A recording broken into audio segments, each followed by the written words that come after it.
Bienvenidos a la unidad de aprendizaje 7, hacer alcantarilla.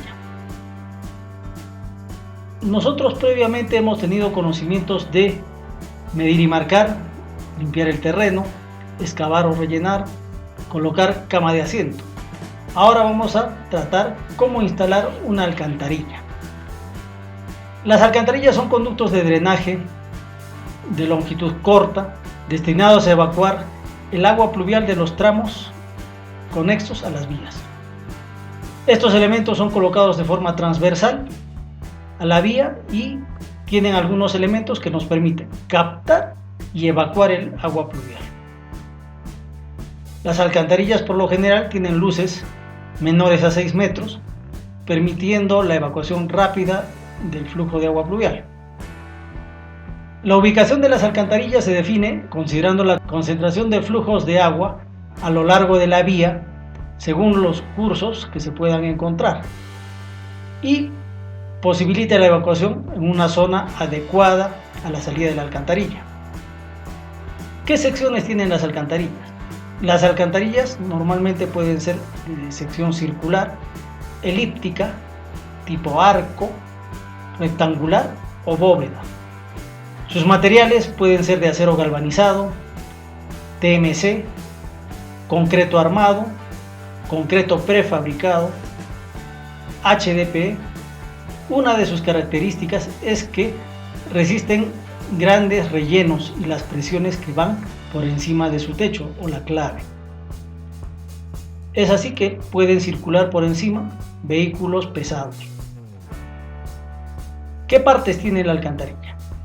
Tiene los cabezales, la tubería en sí y el ingreso y la salida. En tipos de cabezales tenemos los cabezales tipo alero, que sirven para reducir el ancho de la quebrada orientando el flujo a la alcantarilla. Puede usarse tanto al ingreso como a la salida de la alcantarilla. Los cabezales tipo cajón se utilizan solo a la entrada de la alcantarilla. Conducen el agua generalmente de las cunetas. Como ustedes podrán ver en esta imagen, es una caja, la cual recibe de la cuneta todo el flujo y permite pasarlo a la alcantarilla. Los cabezales tipo muro se utilizan generalmente a la descarga, donde sirve para contener el material de relleno del terraplén de la vía, siendo un muro o parapeto lo que permite contener este área de relleno y sujeta la alcantarilla. ¿Qué tuberías tenemos en alcantarillas? Normalmente, como les había indicado, pueden ser TMC, pueden ser HDPE, pueden ser acero o pueden ser concreto. Aquí tenemos algunos ejemplos del tipo de material que se utilizan en la alcantarilla. Sus características es que son resistentes a la abrasión, resistentes a la corrosión, permiten conducir caudales según el área de influencia y tienen un diámetro mínimo para poder realizar el mantenimiento. Por lo general, en las carreteras nosotros utilizamos alcantarillas de 36 pulgadas para arriba como diámetro, debido a que la facilidad de limpieza nos permite ingresar elementos que descarguen y eliminen el material que se pueda acumular o atrapar en la alcantarilla. No se recomienda utilizar diámetros menores debido a que la dificultad para poder realizar el mantenimiento hace que en muchos casos se pueda perder la alcantarilla. Ahora vamos a tratar la instalación de la tubería de drenaje. Antes de realizar la instalación de la tubería en la zanja, debemos asegurar que los taludes de la zanja estén estables y la distancia del material de la excavación sea la adecuada para que no tengamos caída de material dentro de la zanja. Debemos haber eliminado el agua superficial en la zanja, ya sea que viene por escurrimiento o por nivel freático. Si el material en la zanja no es estable, debemos proceder a realizar corte de material para inclinar los taludes. Esto nos permitirá trabajar en la zanja en el momento de instalar la alcantarilla con seguridad. Es recomendable iniciar la excavación solo cuando tenemos los materiales de la tubería o la alcantarilla para instalarlos en el sitio. No es recomendable excavar sin tener la alcantarilla a la mano. La zanja podría quedar abierta por un tiempo prolongado, lo cual implicaría reducción del tránsito por esa zona, posibles caídas de personal, tránsito de otras personas y animales, lo cual podría generar accidentes.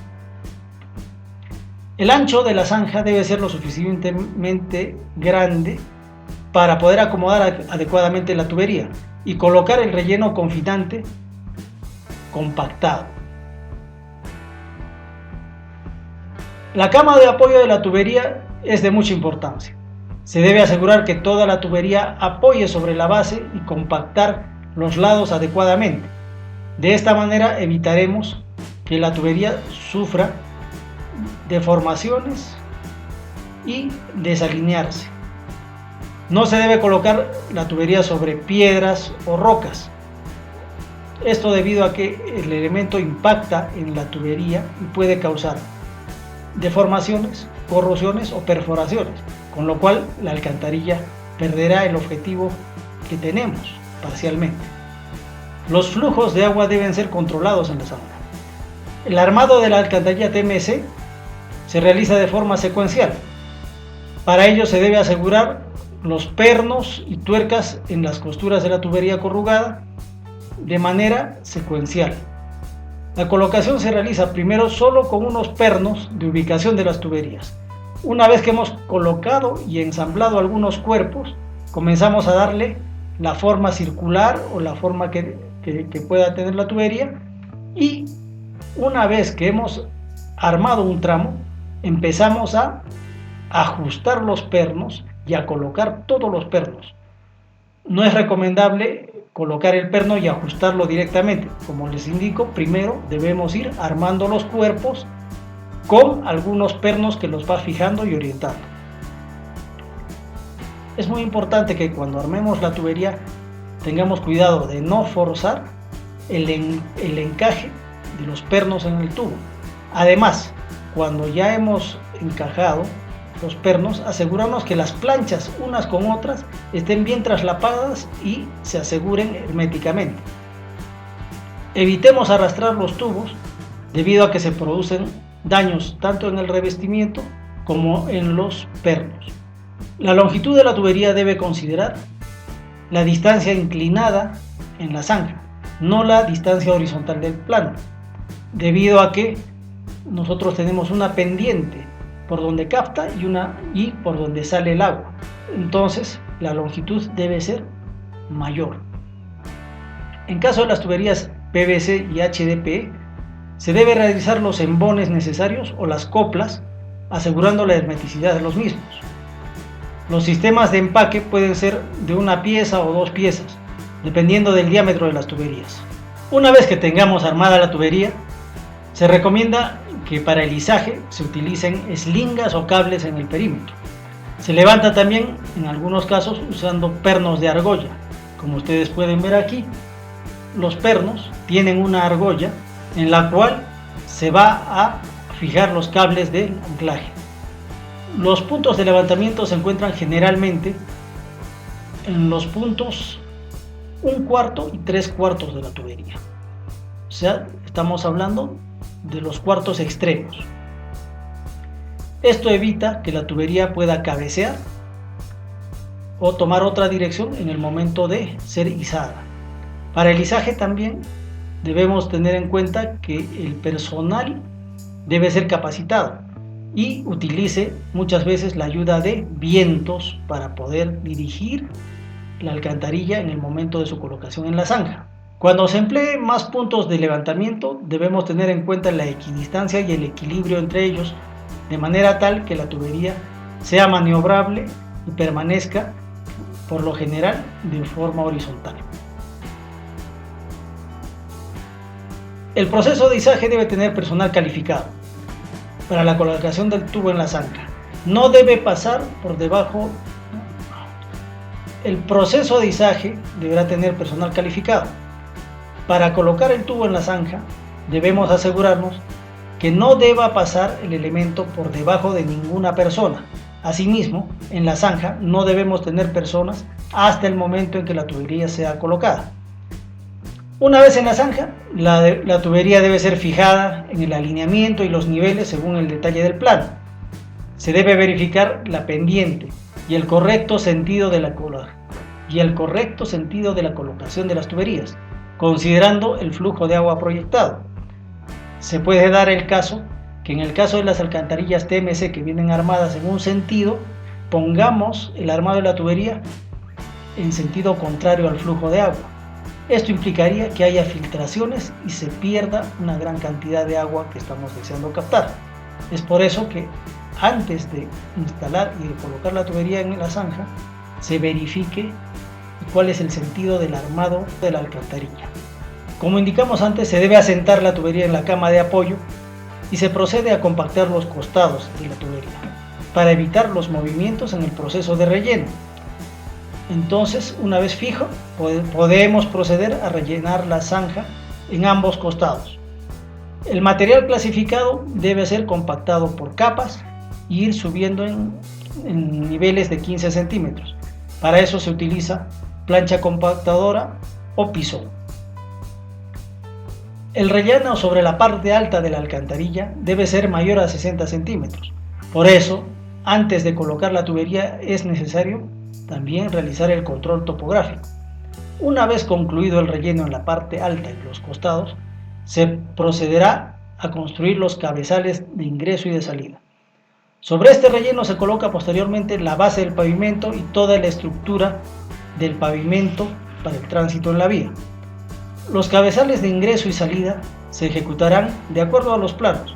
Para ello se deberá ejecutar el proceso de solado de concreto, armado de acero, encofrado, vaciado de concreto y posteriormente el curado de concreto. Las cajas y cabezales de alcantarillas son elementos de gran importancia para asegurar el correcto funcionamiento de las alcantarillas. Estas deben ejecutarse de acuerdo a los ingresos y salidas y debemos tener cuidado que se realicen tal como indican los planos. Hay que tener cuidado también con los impactos al medio ambiente por el uso y desvío inapropiado de los flujos de agua. Se debe señalizar y proteger los ingresos y salidas de la alcantarilla para evitar accidentes con personas o animales durante la vida útil de la alcantarilla. Ahora vamos a tratar sobre el relleno fluido. Cuando nosotros no tenemos un material que permita compactar el relleno a los costados de la zanja o el material que usamos no es de una buena consistencia, podemos utilizar el relleno fluido. El relleno fluido es un material de relleno, como podrán ver aquí, cementante, autocompactante, de baja resistencia. Su uso principalmente es en reemplazo de un suelo de relleno con mala calidad. El relleno fluido tiene amplia utilización en el relleno de zanjas, tuberías, bases, subbases, etc. Debe tener la fluidez necesaria según los requerimientos del proyecto y la densidad compatible para el trabajo. Normalmente un relleno fluido tiene un slam de 6 pulgadas a 8 pulgadas. Es un sustituto del suelo. Se coloca en forma líquida y una vez que ha endurecido presenta mejor comportamiento que un relleno compactado, porque puede llegar a 7 kilos por centímetro cuadrado o 14 kilos por centímetro cuadrado. Esto en comparación con un suelo densificado es 7-10 veces más denso y más compacto. Sin embargo, si nosotros requerimos retirarlo, su eliminación o su excavación va a ser relativamente suave. Este relleno no requiere compactar, vibrar o realizar otras acciones por su fluidez y él se acomoda solo. ¿Qué ventajas tenemos? Su fácil colocación permite reducir tiempos en comparación con los procedimientos de relleno compactado por capas. Como les indiqué, es un relleno fluido que se vierte directamente a la zanja y no necesita vibración ni compactación, solamente empieza a ocupar el espacio de la zanja.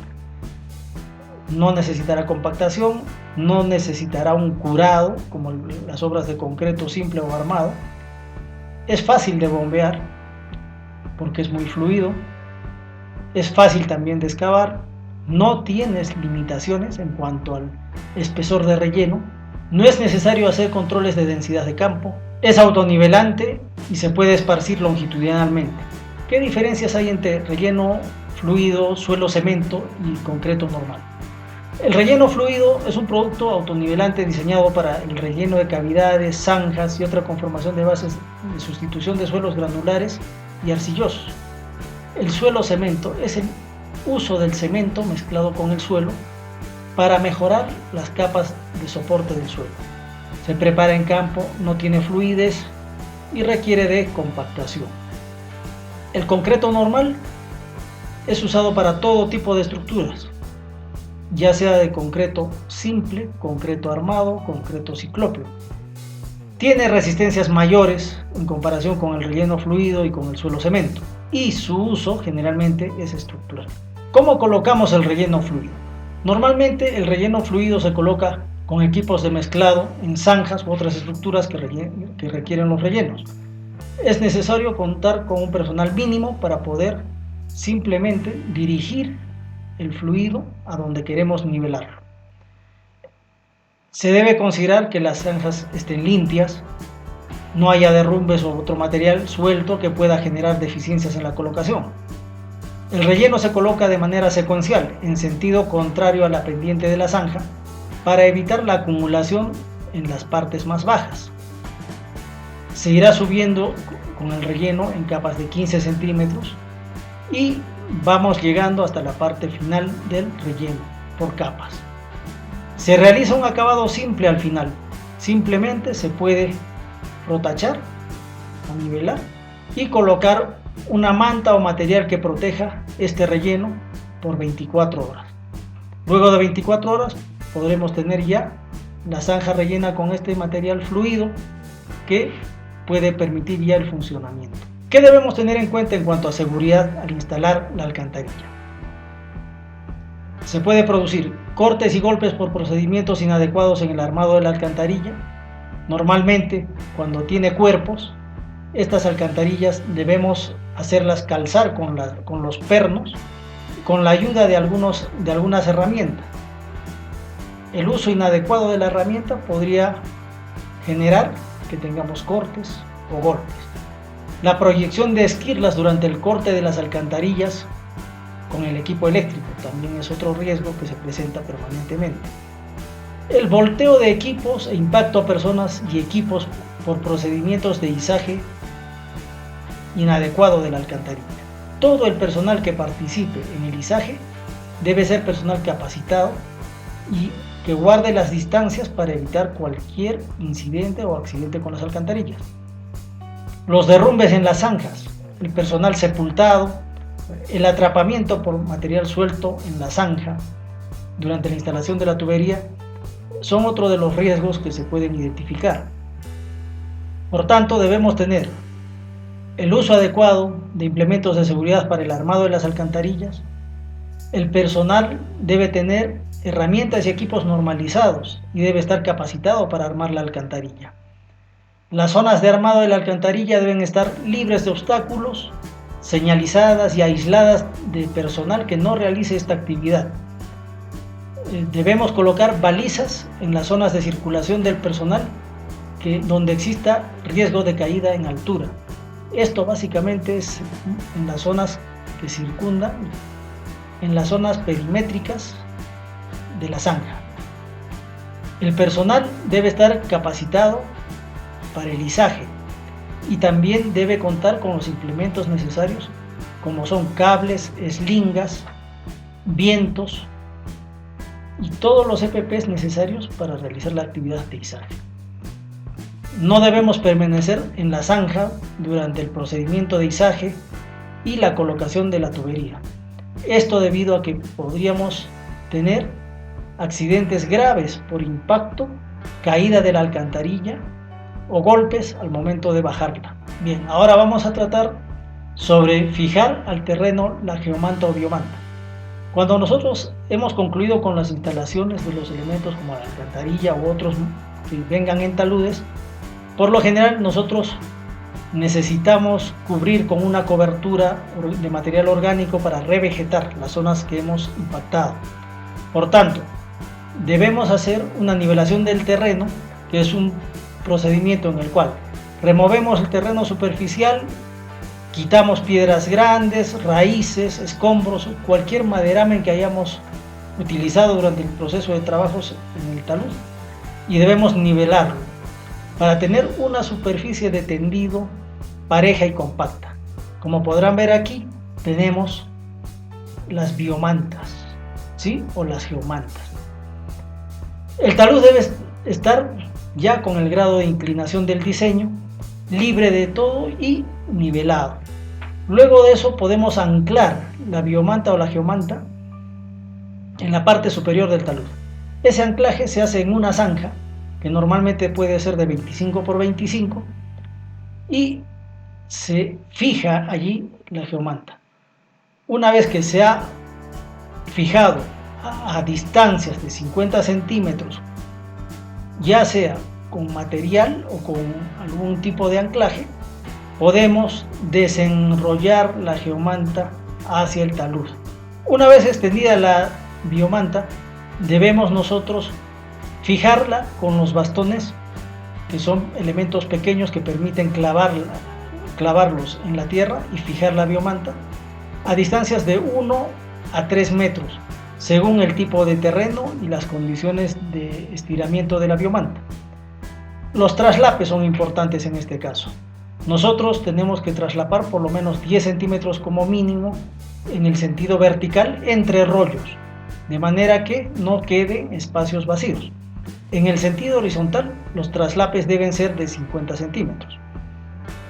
En cuanto al anclaje, nosotros rellenamos las zanjas de anclaje con material propio, compactándolas hasta lograr fijar la geomanta.